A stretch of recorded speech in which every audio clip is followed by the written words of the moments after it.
the IGDA has been working on providing a lot of resources to support the community. While we have our Discord with over 1,300 active members that can help provide community and a place to talk for those who are trapped within their homes, we also have been putting together resources such as information from the World Health Organization, from local governments, different types of funding and other financial relief opportunities, both within the US and other places in the world. And we've put together our own recommendations for how to work from home in a way that best supports your career and your mental health. That's awesome. Besides that, too, in addition to that, there were some talks, at least before GDC got canceled, how game developers were still kind of thinking of gathering. I think as the situation gotten worse, as it was leading up to the week of GDC, that people were slowly realizing, yeah, this isn't business as usual. We can't just still show up.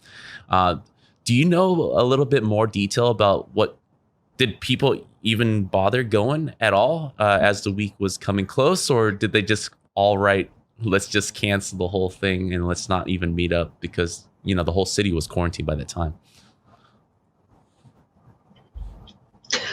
There were various plans to gather within San Francisco despite GDC's cancellation. However, as the situation escalated, those started canceling themselves. I heard at least one person say that 5 developers gathered together at one hotel in San Francisco, but certainly there weren't any large gatherings, not that I was aware of, that occurred during the week of GDC. As you were mentioning, like Steam charts are shooting up. There's a lot of people that turn into video games and entertainment, such as Netflix, usually in recession times where they're especially at home a lot. What kind of advantages are you seeing with indie developers looking at innovative ways to kind of get their games in front of people now that everyone's at home, but they're mostly relying on internet resources, the age-old marketing plan? Yeah, I mean, certainly marketing these days is very different than it used to be. A lot of it is very influencer based versus printed and digital ads. However, I've seen a lot of indie developers coming together not only to try to market their game more, but to try to provide relief for people who are quarantined. So I've actually seen a lot of developers doing the maximum discounts they can on their Steam games and on other platforms, just trying to make sure that all the people who need games to help bide their time have access to them. Additionally, I think we really see the value of a lot of indie games in a situation like this. For example, Kind Words, which came out this last year, was remarkably popular because it shows how to provide empathy and kindness to other people. And I think in these times, that's something we really need. Yeah, most certainly. You're talking about a couple events that you guys are helping out with GameDev.world, a lot of relief efforts, a lot of community coming together, which is the bright side of this side of the story where everything seems to be coming, a time of uncertainty, right? Yeah. Where do you foresee for the rest of the year? I mean, people who are kind of more up to date to the news and kind of seeing how other countries are kind of dealing with it, or at least at the tail end of things, it feels like the rest of the year is done. Like we're just gonna be hunkered down, and this is 2020 for everybody.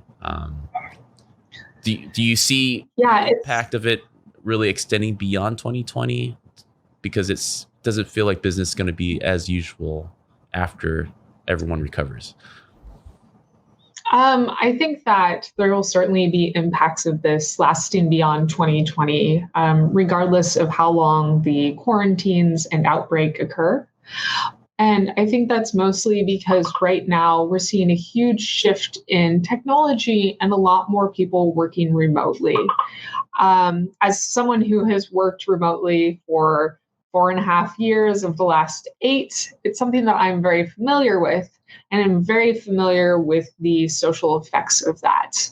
I think that we'll see more people and more companies supporting remote work and remote workers. And because of that, we'll see those remote workers desiring more online communication. So I think we'll actually be seeing a continued growth of online games, especially ones that support communities that really can collaborate and work together. It would not surprise me, in fact, if we saw MMOs becoming much more popular in the next few years. It definitely seems that way. People are kind of snatching up Assassin's Creed and games that extends a lot of playing time in the last few couple weeks. And what's interesting is that about a month ago, we were kind of discussing on the podcast about the California AB5, which is a bill that was passed recently in this state, how it was affecting contractors everywhere. And then shortly after, this virus kind of spread, and it's really forcing companies to kind of look outside of physical work environments, right? And how do you feel that that this is going to be the pros and cons of this effect of forcing remote work and removing the stigma with remote work, but also looking outside of the physical area of a company for talent and extending that talent beyond the project's deadlines and stuff? Yeah, I mean, I think even outside of game dev, the advancement of remote work is going to be really good for technology overall, because more people will be working remotely. We'll see even a bigger push for having strong, high data internet connections. And that is clearly beneficial to games, as games tend to be the things that make the highest demand of those internet connections, at least on a regular basis. For studios, I think a lot of studios have generally been comfortable with outsourcing, but we're potentially going to see a rise in that, especially as remote work rises. That can be both positive and negative. It certainly gives a lot of opportunities to people all over the world, but it does mean that local laws can be, I guess skirted is probably a word that could be used. So, for example, with AB5, it would potentially encourage people to hire remote workers outside of California instead of within it. However, I think it's important to note in cases like AB5, while there were a lot of questionable parts and vagueness within that law, a lot of the biggest concerns were actually already covered by laws that were active within California. It's just that not all employers were already respecting them. Yeah, definitely. One of the biggest discussion because we had our local lawyer consultant kind of come on to talk about AB5 and the impacts of that. And naturally, he gave a short-term and long-term idea of what it could look like affecting game developers, where, in a good way, it could really help contractors not be taken advantage of, right? And in the short term, there are a lot of issues that can be skirted around, like you said. And then with this rise of remote work, everyone's at home anyways. It makes no difference if you're Californian or not, as long as you have the talent, which opens a lot of opportunities for people outside the country. Kind of work with these big game developers where they used to be very NDA protective of their property, as they should. But that also leads to another thing that I've been reading more about. When we naturally think about game developers, we think about the art resource, technical resource that makes up a team. But then there's a huge department that helps really ship a game, like the QA department, shipping and products. And these guys are not really getting the type of fair remote transition. And some companies within the United States are still forcing them to kind of come in because they simply do not trust these guys to kind of bring home the intellectual property and continue playtesting. Is there any news on how that's developing? Yeah, I definitely saw a report that some QA houses were requiring that their workers still come in physically to their office.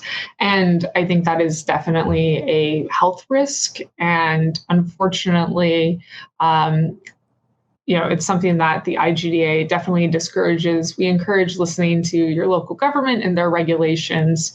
And I think that we will see local governments responding to companies forcing their workers to come in for unsafe conditions for non-critical tasks, non-society critical tasks. I think that there are definitely some technical challenges that I can understand. When you are doing QA testing, you are sometimes really limited on the devices you can use, especially if we're looking at the next generation of consoles. Those dev consoles can be very expensive, and there might not be, one per QA person. But I think that it is the responsibility of those companies to work around and to find solutions, because there are many other QA firms who have found ways to support their staff while still supporting their customers and making sure that everyone stays safe.